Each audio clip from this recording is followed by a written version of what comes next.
ఇప్పుడు మనం 2024వ సంవత్సరంలో ఆంధ్రప్రదేశ్ రాష్ట్రంలో పిఠాపురంలో జరగబోయే ఎలక్షన్లో పవన్ కళ్యాణ్ గారి జ్యోతిష బలం ఎలా ఉందో, వారి అభిమానుల కోరిక మూలంగా, అలాగే వారి జనసేన కార్యకర్తల మూలంగా వారి జ్యోతిష బలం ఎలా ఉందో చూద్దామండి. మన జానకిరామ్ని అడిగి, ఆ జానకిరామ్ పవర్ స్టార్ పవన్ కళ్యాణ్ గారి జ్యోతిష బలం, అలాగే కొణిదల పవన్ బాబు గారి జ్యోతిష బలం ఎలా ఉందో చూడు. పవన్ కళ్యాణ్ గారి జ్యోతిష బలం భూత భవిష్యత్తు వర్ధమానం ఎలా ఉంది.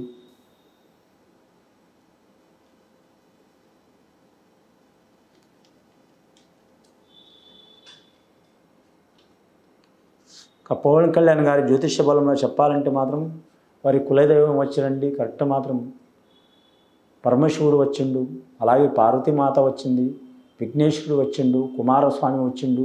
ముఖ్యంగా పవన్ కళ్యాణ్ గారి జ్యోతిష బలం చూడాలంటే మాత్రం చాలా వరకు వారి గజకేశ్వరి యోగ బలం ఉందండి. గజకేశ్వరి యోగ బలం 1000 మందిలో ఒక్కరికి ఉంటుంది. ఈ గజకేశ్వరి యోగ బలం మూలంగా మాత్రం వారికి రాబోయే కాలం మాత్రం చాలా వరకు శుభయోగం ఉన్నదండి. వారి పేరు మీద ముఖ్యంగా ఆంధ్రప్రదేశ్ రాష్ట్రాల గురించి చాలా వరకు ప్రత్యేకమైన శ్రద్ధ తీసుకునే అవకాశం ఉంది. అలాగే రాష్ట్ర రాజధాని గురించి, రైతుల గురించి, చాలా వరకు మాత్రం ప్రజల గురించి, మహిళల గురించి మంచి యోగ బలాలు తీసుకునే అవకాశం ఉంది. మరి జాతక బలంలో రాజకీయ నాయకులు స్వార్థపరులు అనే అభిప్రాయం ప్రజల్లో చాలామందికి ఉంటుంది, కొందరు ఉంటారు కూడా. కానీ మాత్రం మరి జాతకంలో మాత్రం వారికి కూడా ఉంది స్వార్థం. కానీ ఆ స్వార్థం వారి గురించి కాదు, ప్రజల గురించి ఉంది. ఒక మంచి తపన చేయాలనే నిర్ణయంతో పిఠాపురంలో పోటీ చేస్తున్నారు. వారు తప్పకుండా మాత్రం విజయం వరించే అవకాశాలు చాలా వరకు కనబడుతున్నాయండి. వారి జాతక బలంలో ముఖ్యంగా వచ్చిండు శివపార్వతులతో పాటు, అలాగే విఘ్నేశ్వరుడు వచ్చిండు, కుమారస్వామి వచ్చిండు. అంటే వారి జాతకంలో ఎటుపోయి మాత్రం నిత్య కళ్యాణం యోగ బలంలా జరిగే అవకాశం ఉందండి.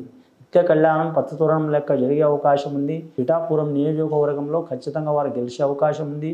అలాగే ఆ నియోజకవర్గానికే కాకుండా ఆంధ్రప్రదేశ్ రాష్ట్రానికి మాత్రం చాలా వరకు వారు మాత్రం అధికార పక్షంలో ఉన్నా, ప్రతిపక్షంలో ఉన్నా ఖచ్చితంగా మాత్రం దశాబ్ద కాలం నుంచి పోరాడుతుండు. జీవితకాలంలో కూడా పోరాడే అవకాశం ఉంది వారి జాతక బలంలో.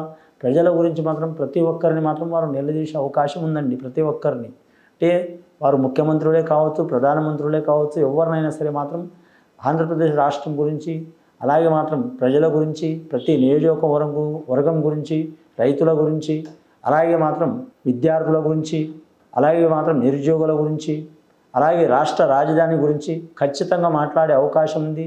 ఖచ్చితంగా 10 సంవత్సరాల నుంచి మాత్రం పోరాటం చేస్తుండు. ఈ 2024వ సంవత్సరంలో మాత్రం వారు మాత్రం పోరాటం చేసి మాత్రం గెలిచే అవకాశం ఉంది, విజయం పొందే అవకాశం ఉంది. అలాగే రాష్ట్ర రాజధాని గురించి మాత్రం ఈ 2-3 సంవత్సరాలు మాత్రం ఖచ్చితంగా వారు సాధించే అవకాశం కనిపిస్తుందండి. శుభం భూయాత్.